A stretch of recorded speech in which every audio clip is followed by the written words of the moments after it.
like this is about it. For our last lab, doing what I call an enrichment lab. You're not going to actually do any experiments. We're just going to look at some stuff, talk about some stuff, do a show and tell of sorts. Call this lab perspective. And I think I told you all that originally this lab would have been y'all sitting around on these Macintosh computers running a little program called Star Pilot. And in 1980 or whenever it was written, it was probably very impressive state-of-the-art technology with vector graphics. And the idea was to try and give you a perspective of what it looked like when you get close to the speed of light. What does it look like to travel at 0.9 c? What does time dilation and length contraction actually look and feel like when you can make the trip from our solar system to the Andromeda galaxy in 2 minutes?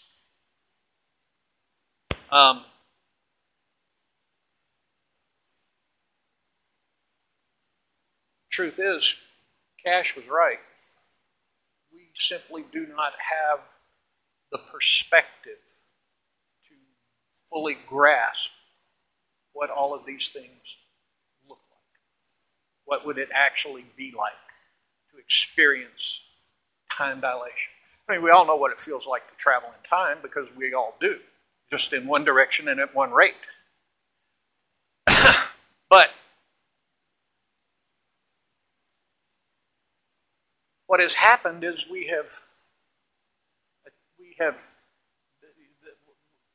got to the point we got to in class when we started talking about special relativity.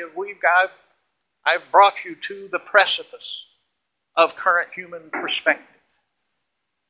This is as far as we can see.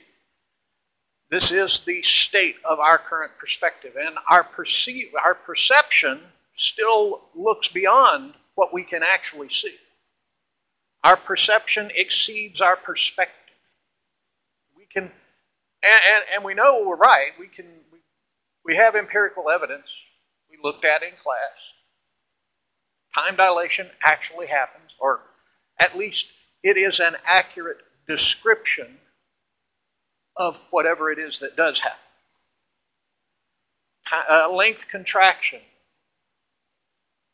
Is that actually what happens? Well, that's hard for us to say, but the Lorentz transforms are an accurate description of whatever it is that's actually going on. And until we can until we can elevate our perspective a little more than it is today, that's all we can know, is that yes, this is an accurate description. But that's as it is. That is exactly the way it is supposed to work. That's the way it has always worked. Going all the way back to Galileo. Before Galileo, everything was philosophy. There was no science, it was philosophy. And the philosophers were very good at stretching their perception beyond their perspective. I'm not impugning what they did or what they contributed or what they accomplished. They accomplished some pretty impressive stuff. The example I cited in class was Democritus at about 425, 475, something like that, BC. Came up just out of nothing but his thoughts. Came up with the concept of atoms. Now, of course, his perception was well beyond his perspective. And it would be thousands of years before man's perspective would get close enough to be able to look into that whole realm of perception.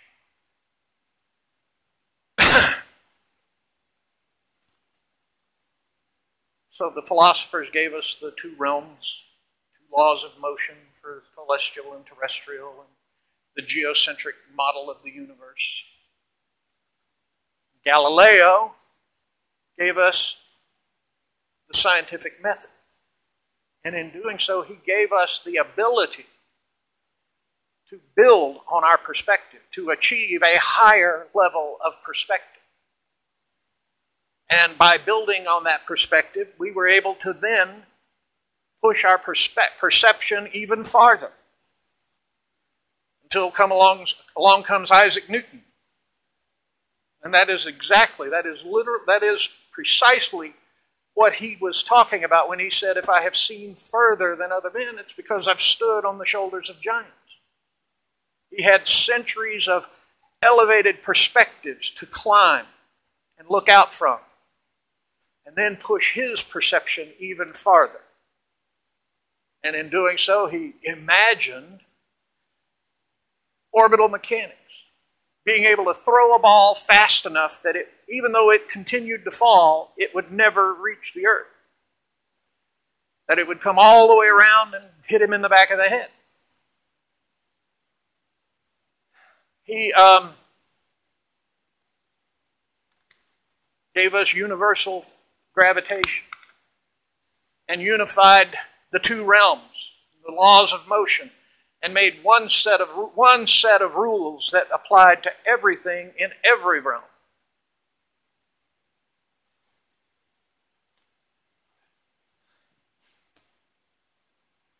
Like I said, we got to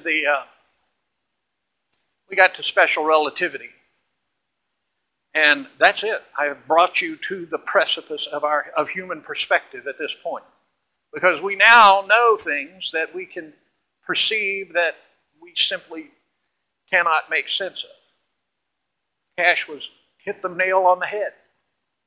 We cannot intuitively grasp what's actually going on with the Lorentz transforms. But thanks to Galileo, we can say we do know that they are an accurate description of whatever is going on. So, what I want to do in this lab is try to impress upon you the same thing. But I want to impress upon you that the value and the worth of this very thing, and what you, in fact, are here achieving. You did not go to a trade school. You chose to come to a university to get your education. Okay? I'm not impugning trade schools. If all you're interested in is maximizing your income potential, there's learning how to weld or drive a truck is a perfectly good way to do that.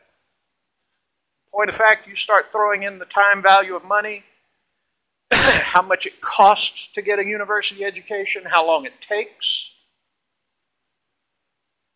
It's not very hard to justify just going down and learning how to run a welder if all you want to do is make more money. But you're here at a university because you're getting more than just a trade. You're getting a more universal education, a more well-rounded education. You are gaining a perspective that most people do not, or that many people do not at the very least. You're gaining a higher perspective. You're not just learning how to use Ohm's law to analyze a circuit. You're also learning how to use the English language to describe what you see, what you do. You're also learning the history behind how what you are learning came to be. And you're gaining this higher perspective.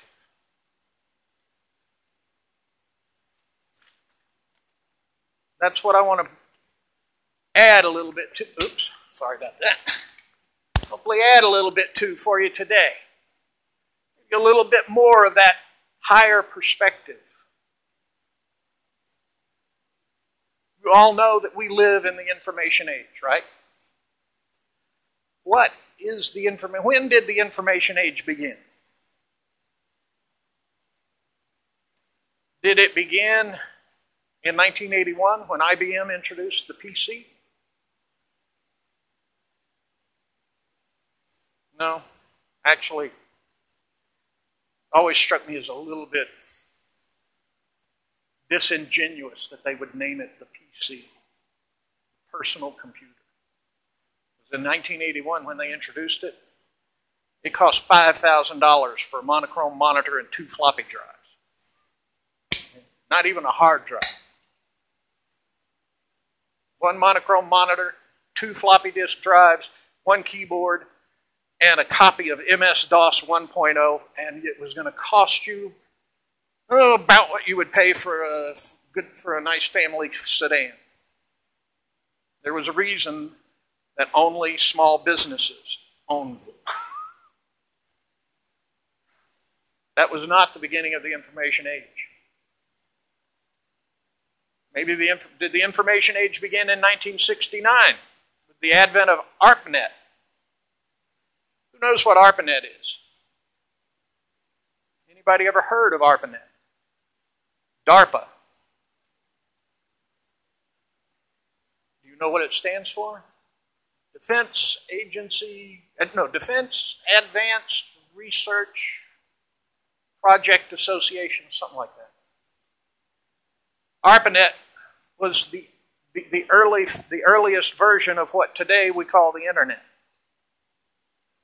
But when it was built, it was interconnecting mainframe computers that took up whole rooms. But even then, even that was not the beginning of the information age. The information age began long before IBM introduced the PC, or before Bill Gates gave us Windows, or Steve Jobs gave us the Apple, Macintosh. Long before IBM, long before the DARPA produced the ARPANET, the information age did not begin. Doesn't mean that you now have access, internet access, and video games. The information age began even before the Industrial Revolution of the 19th century. Who can tell me when the information age actually began?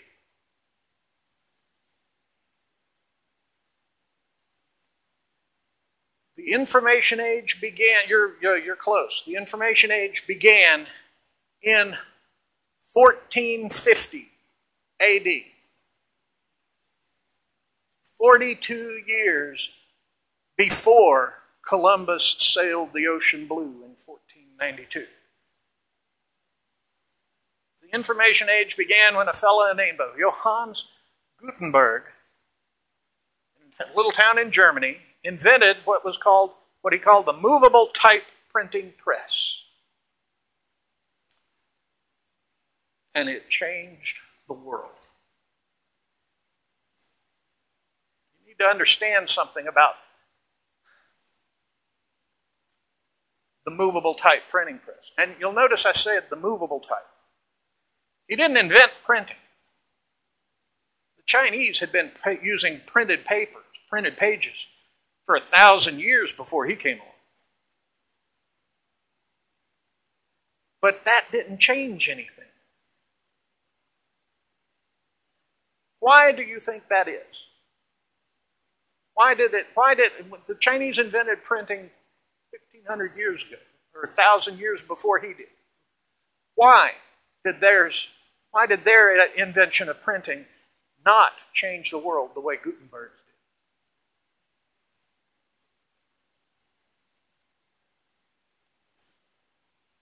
did? Exactly. It's the nature of their language.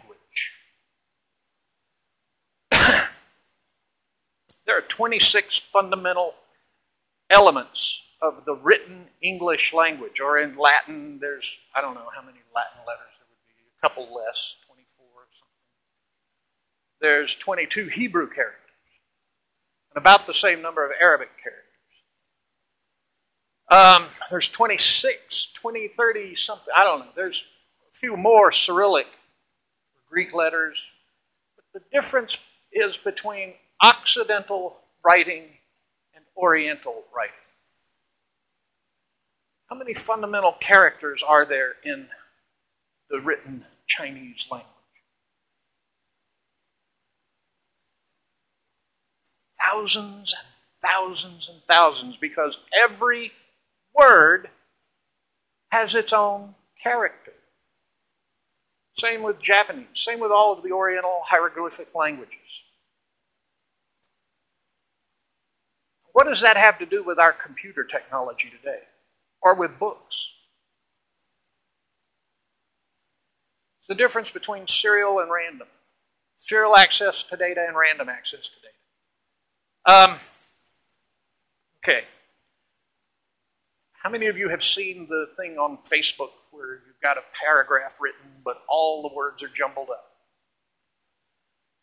It turns out that your mind will sort out the letters just like that as you read, as long as the first and last letters are correct. Okay? Strictly speaking, it's the first and last letter of each syllable. Since most words only have one or two syllables, generally you can get away with the first and last letter of each word.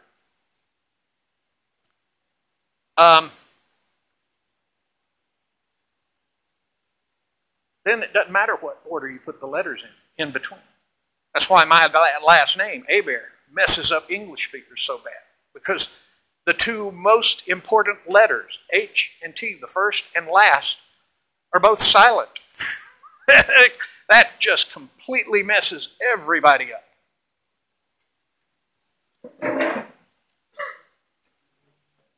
Boom. You're welcome. Well, when the Oriental languages evolved, when they developed writing,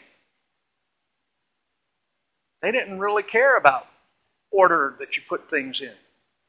In Chinese, if I remember correctly, there are 8 specific strokes that go into each Chinese character, at least in Mandarin. I think in Japanese there are actually like 22 strokes that can go into every kanji. But those are, technically speaking, those are radicals. They're elements of the character, but they're not the whole character. Okay? And they are not functionally like an alphabet.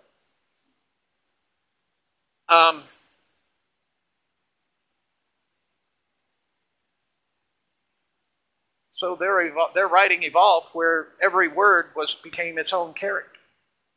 That means in order to have movable type, they would have to have a typesetter's tray with literally tens of thousands of little squares. And the bottom line is that when they did invent printing, it was only feasible for them to carve one plate at a time, one page. So they would have to carve a special block to print every page that they wanted to print. And of course, you could only print so many pages with it before the block would be worn out and have to be recopied. They'd have to carve a new one. So while it was less like the invention of the printing press and more like the invention of the mimeograph, or the Xerox machine. Have any of you ever actually seen a mimeograph machine? They call it a spirit copier. Y'all never had the pleasure of sitting in grade school and looking and trying to decide, are those letters purple or are they blue? Because the minute you decide, yes, that's it, they're blue, suddenly it's like, no, they're purple. Wait, no, they're blue. No, they are purple. Yeah, that's it, they're purple. And as soon as you decide, yep, they're purple, boom, they're blue again. It's like, is the dress gold and white or black and blue? Well, you never got the thrill of having the teacher pass out the handouts fresh off the mimeograph where you could smell them. And you could smell those spirits, chemicals. Yeah. Okay. Yeah, I don't think there wasn't enough of it there to do that. But if there'd have been enough of it, it would have, yeah.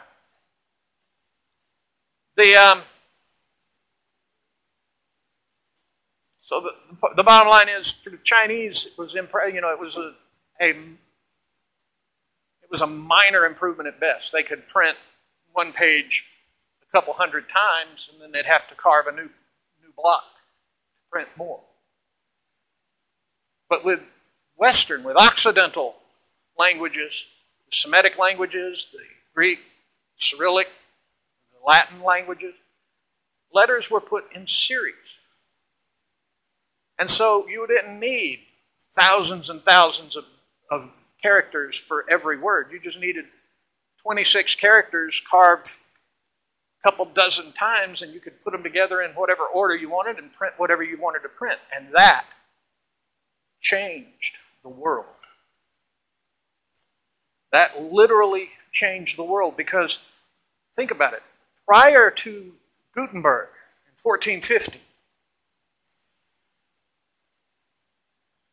no one was literate because no one could afford written material. No one could afford, you couldn't afford a book. Even the wealthiest citizens could not afford books. Only the government could afford books. And by government, of course, we're talking about the Holy Roman Empire, the Roman Catholic Church.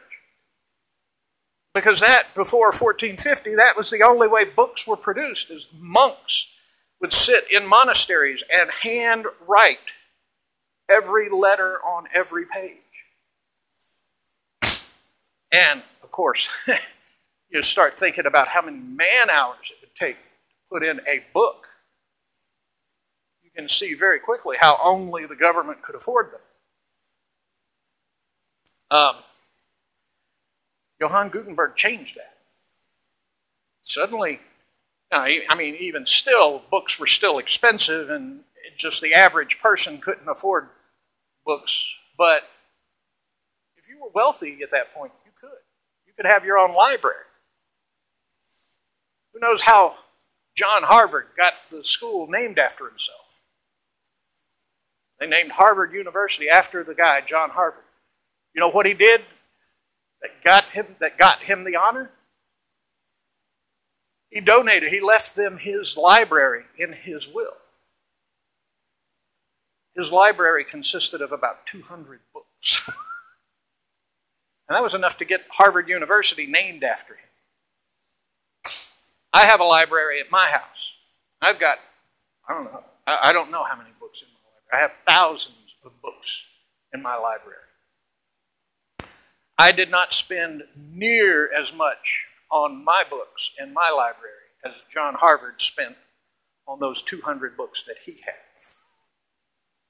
Not even close. But once the printing press was invented, printing suddenly became common, and people started to learn to read and write. There you go.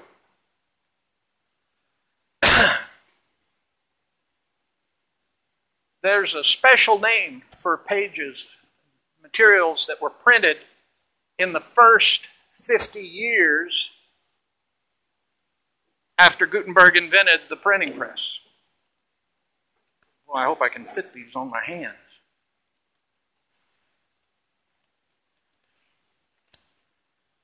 Some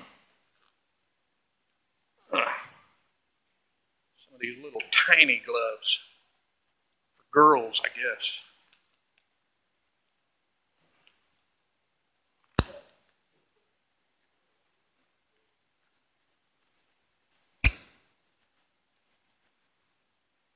Anything that was printed in the first 50 years after Johann Gutenberg invented the movable type printing press is called incunabula, or an incunable.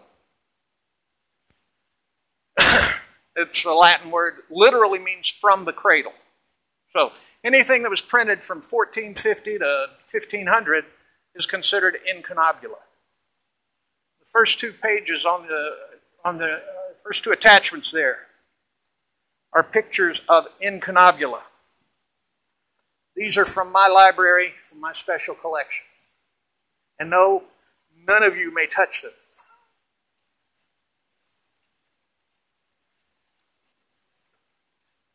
These pages, those are, no, not that one.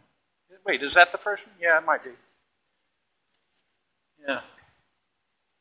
These two pages were printed by Anton Koberger in 1497. They were printed as part of his Koberger Bible. You have both sides of them, both of them, on your handouts. When this piece of vellum was placed in the printing press, and these letters were impressed and printed onto this page, it had only been 5 years since Columbus had sailed. He sailed in 1492. These were printed in 1497. Just 5 years. Let's see if I can get this other glove on before I do something I'm going to regret. I've collected these things over the years, various places, auctions and such. I don't know. These aren't, believe it or not, these are not that expensive. I doubt that I have $1,000 tied up in all of it. But they are not replaceable. This is, when this page was printed,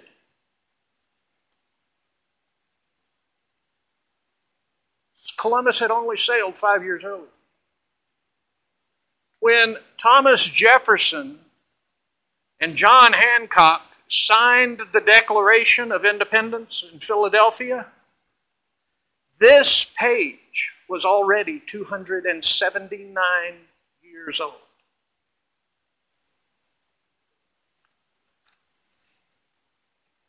Both of these. It is. There's a reason. All of this tissues and folders that I keep them in are archival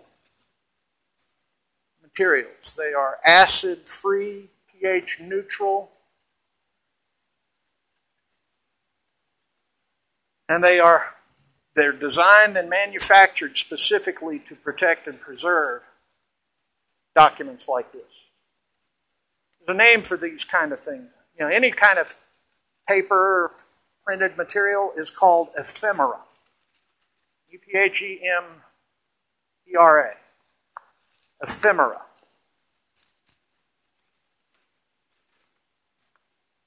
It's, if you're familiar with the word ephemeral, it means fleeting or temporary. Not something that is intended to last.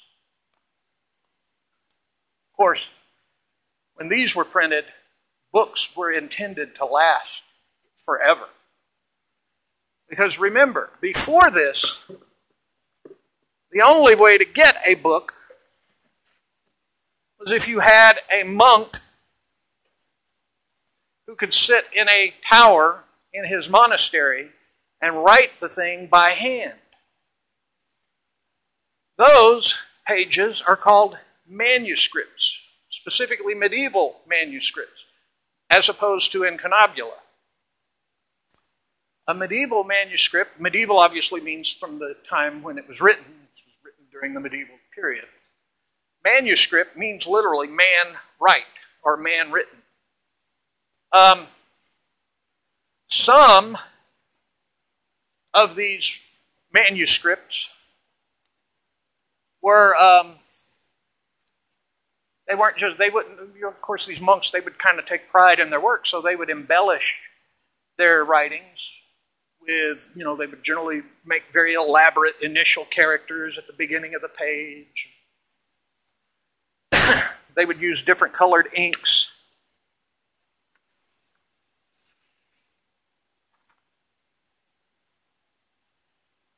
Sometimes Y'all come walk up here and y'all can look closer at this one. You may not touch it. Seriously, do not touch any of this. You'll notice on this one, they also embellished some of the letters with actual gold. When they would do this kind of embellishment to their writing with actual precious metals, gold or silver, that means this would be considered illuminated, or an illuminated medieval manuscript. This is, I have not actually translated it, but I can tell you that it is from the Book of Hours. That's a Catholic thing. I don't know how many of you, are any of you Catholic? No? Okay. You are? No? Okay. Did any of you see The Passion of the Christ? Okay, that was the Book of Hours. But the Book of Hours is basically, describes the events of the last few hours before Christ was crucified and then his subsequent resurrection. Turnage. This page, this is an illuminated medieval manuscript. It was actually handwritten and hand-embellished by a monk in a monastery. This one was written in 1475. So it was actually written, somebody hand-wrote this. You can actually still see the scribe marks he would put on the page to guide his line, where he would rule the page for his writing. I don't know. But it was 1475 was when that page was written. That means when in 1492 Columbus sailed the ocean blue, that page was already 17 years old. And when Thomas Jefferson and John Hancock signed the Declaration of Independence, that page that you just looked at was 301 years old. These pages were older than the United States is today, when the United States was first founded.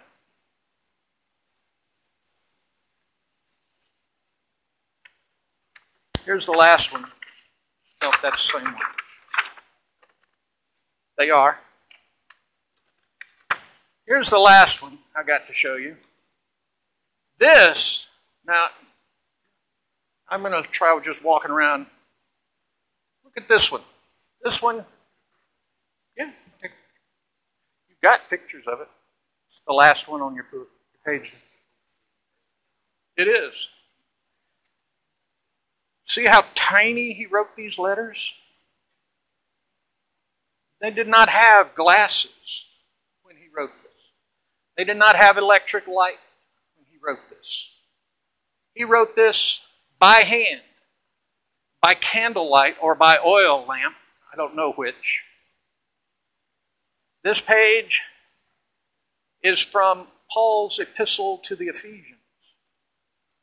And if you'll recall, I said back then, only the government, which was the Catholic Church, were the only people that could afford books. So they were generally about things to do with the Bible. How tiny is this?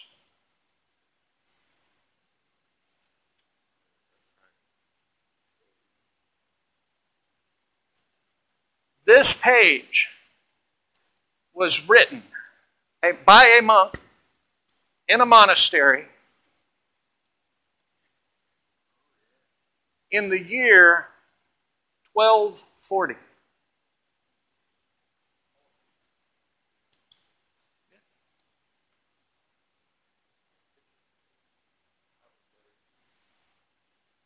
This one was written in 1240 AD.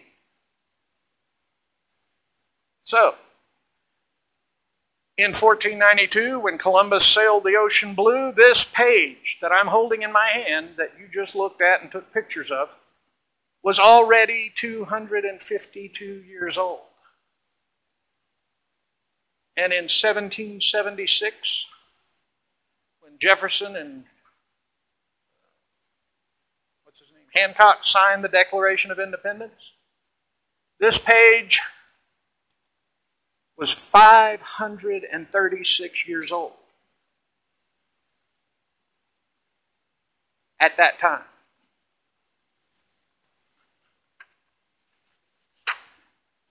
So,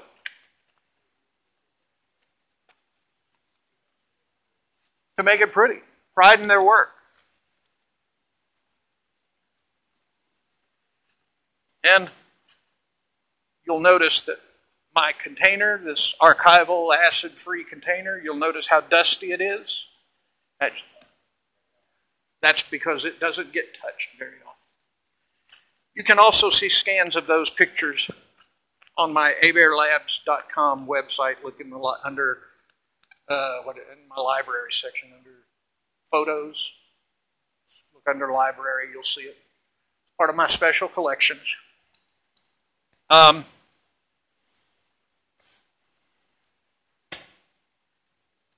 You can imagine why books and papers were so expensive when only monks could produce them, because they were the only people who were educated enough to know how to read and write, and only the government could afford to have them.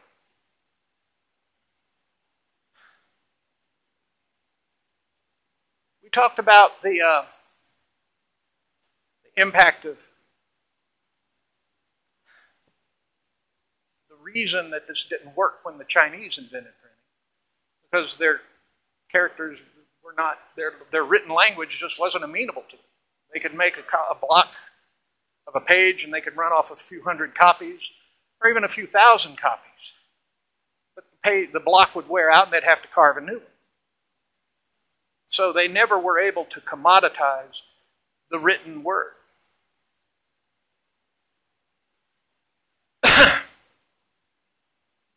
What other major development has changed over the last 1,000 years, 1,500 years, a couple thousand years? Actually, it would have been about 2,000 years ago, maybe not quite. There was one other major change in information technology, which is exactly what this is. This is all information technology. Prior to the movable type printing press of Gutenberg, what was the next previous major leap forward in the change in information technology? I'll give you a hint. It's when we transitioned from serial data access to random data access. And it was a technology invented and introduced by the Roman Empire.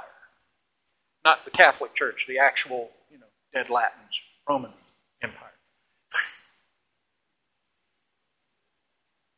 When they transitioned from scrolls to what is called the codex. Codex is, by the way, the technical name for what you and I would call a book, where you can just thumb through the pages and find quickly the page you're looking for. Prior to that, everything was written in scrolls. The library at Alexandria that had all of those books that were just burned up, those were scrolls. The reason the codex came about is because the Romans were extremely anal retentive about their bureaucracies and record keeping.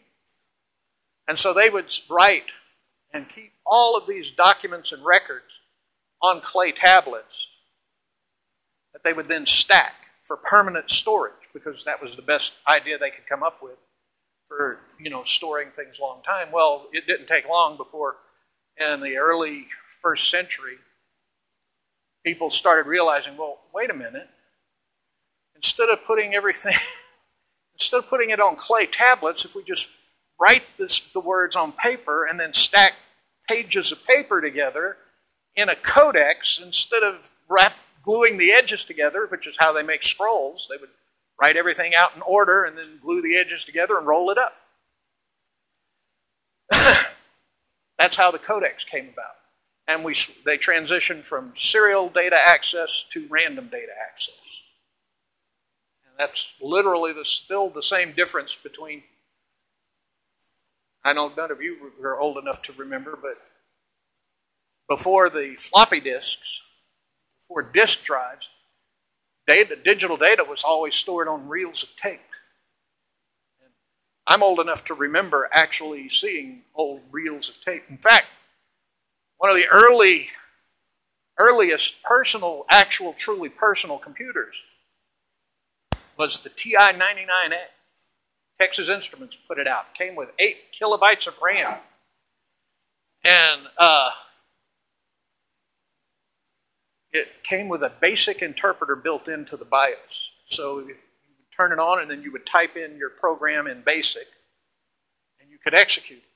And then when you turned it off, it all went away. And if you turned it back on, you had to type it all in again. And they offered a special cable that you could plug into the back of their computer and plug it into your cassette tape recorder.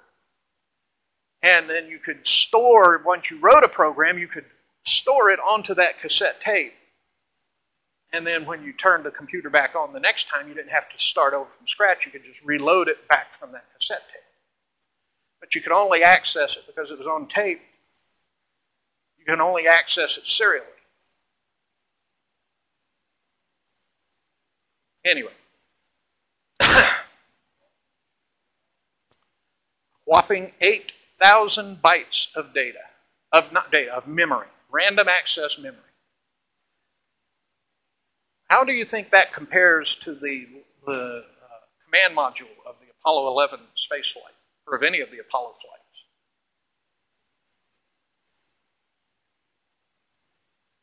The command module of the Apollo missions had a whopping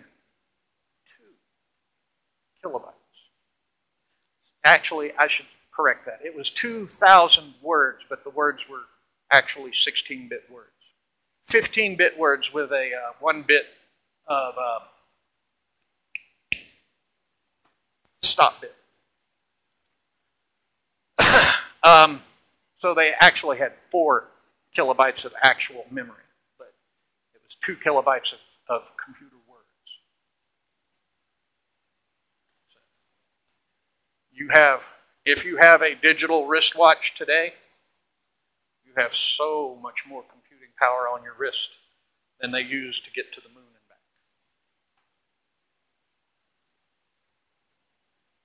Oh yeah, it's just no comparison. But even that first TI-99A was just ridiculous. It was twice as powerful as the Apollo command module. And they just said, hey, this is a computer. You want to play with a computer?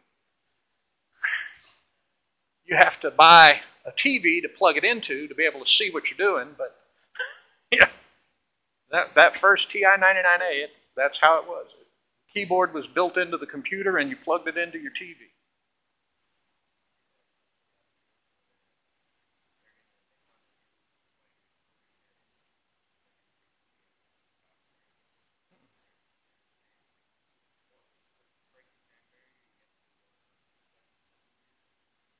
$780, somewhere around there, yeah.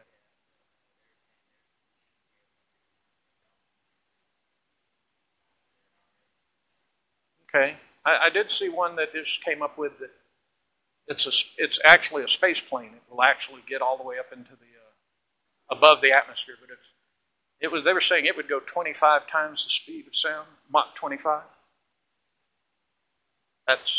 That's a fact. They said it was fast enough to go from New York to London in less than 1 hour. Of course, not sure why you would want to get to London in less than an hour. How many of you ever remember the SST? Does anyone remember what SST stands for? Concorde? The SST, Supersonic Transport. It was the first supersonic commercial aircraft. Of course, they couldn't go supersonic until they were over the ocean. But once there, they could go supersonic, and they could make the transatlantic flight in under 4 hours. Oh, yeah. Let's face it, I mean, if you can go faster than the speed of sound, who can catch you? Yeah. It's like, yeah. Yeah, bird or goose will definitely stop you if you're not.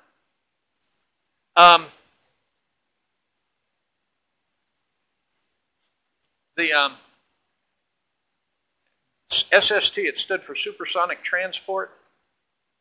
Here's the problem. If you wanted to actually fly on the SST from New York to London or Paris in 4 hours, or actually a little over 4 hours,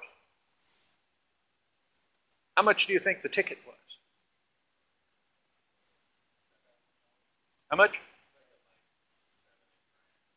They were over $10,000 a ticket. There's a reason they went they went out of business for a reason.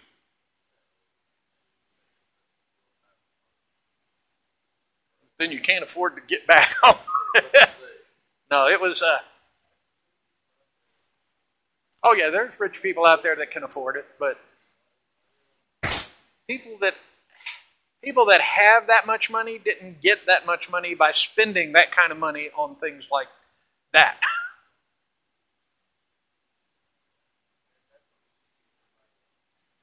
Yeah, I mean, well, unless you're only going once or twice, you're making 1 or 2 trips. Yeah, and the company's paying for it exactly because individuals didn't. The SST was almost exclusively commercial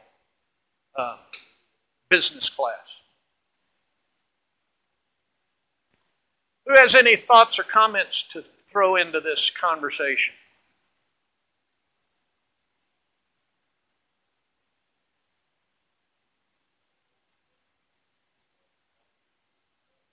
It is. But what I'm hoping that you're picking up on here is that it's the same stuff. All of this new technology, random access data, serial access, that's the same problem they were dealing with 2,000 years ago. Information technology, the information age, it's been around a lot longer than anyone thinks. But you understand that, hopefully, because now I've given you a little bit higher of a perspective to look at things from. And that is the difference between a university education and trade school education. Like I said, nothing wrong with a trade school education. I'm not demeaning them one bit. In fact, if all you want is to make as much money as you can, they're starting off, they're looking for truckers right now that they're paying them close to, if not 6 digits. Huge salaries if you don't mind spending your life sitting behind the wheel of a truck. If you just want to make a bigger paycheck, you can do it a lot faster going down and learning how to run a welder. You're paying for a university education. You should absolutely be getting a marketable skill. Okay, and trust me. And there are a lot of people that, to them, the university education is all about the academics. Well, let me point out something to you.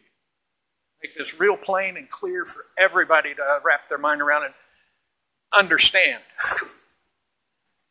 Until something is absolutely unimportant, until something has absolutely no import whatsoever, only then is it called academic. So, yes, you're here getting a university education. That should absolutely include a marketable skill. But it should also include so much more than just that. Hopefully you got a little bit more than that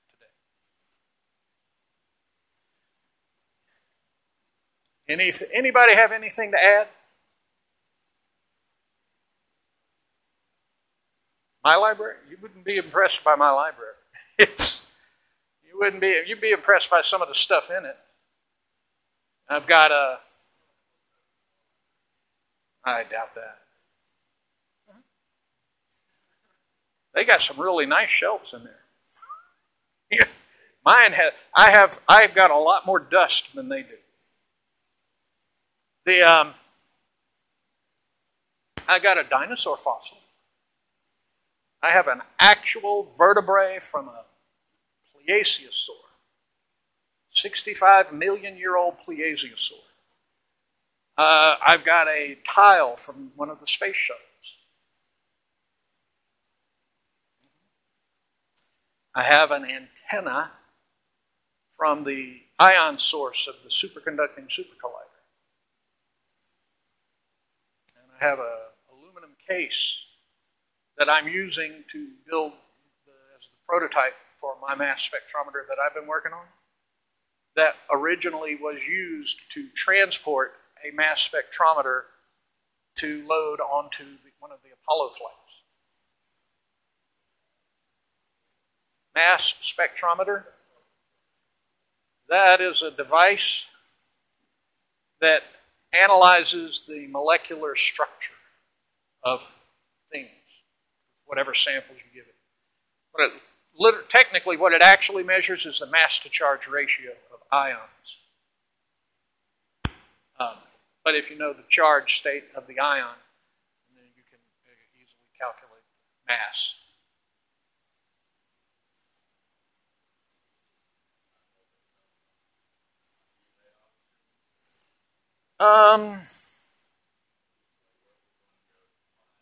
No, I don't. Believe it or not, most of this stuff I find stopping and looking in flea markets and such. I have old coins. I'm not a numismatist. I don't collect coins like most people collect coins, but I do have some old coins from like ancient coins like denarii. How many of you are familiar with the story of the widow's mite in the Bible? I have one of those. Okay. It was literally the least valuable piece of coinage in the world at the time. But it's also a couple thousand years old, so it's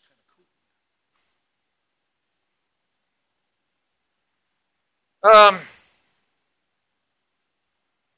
Yeah, I've got other things. I've got old microprocessors.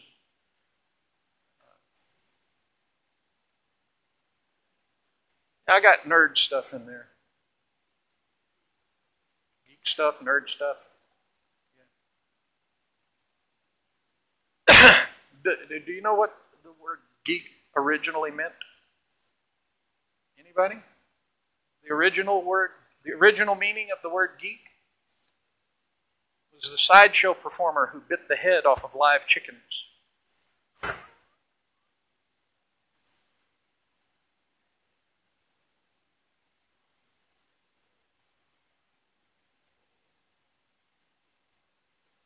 All right, well, and if no one has any comments or anything to add, I will tell you thank you, and it has been an honor and a privilege. And if you have any outstanding homework, as long as you get it to me before Thursday, I will try to get it graded. But no promises. No, those are yours. But I do need everybody to sign in before y'all leave so I can mark you present. Pass this around. Everybody make sure you sign in here before y'all leave so I can mark you present.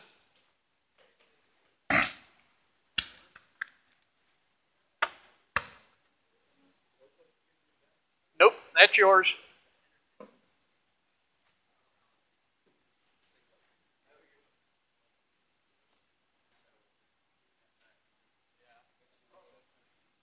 Did you get one?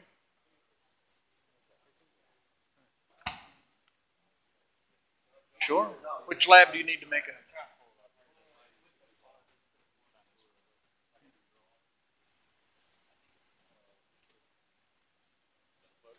Thank you. You too.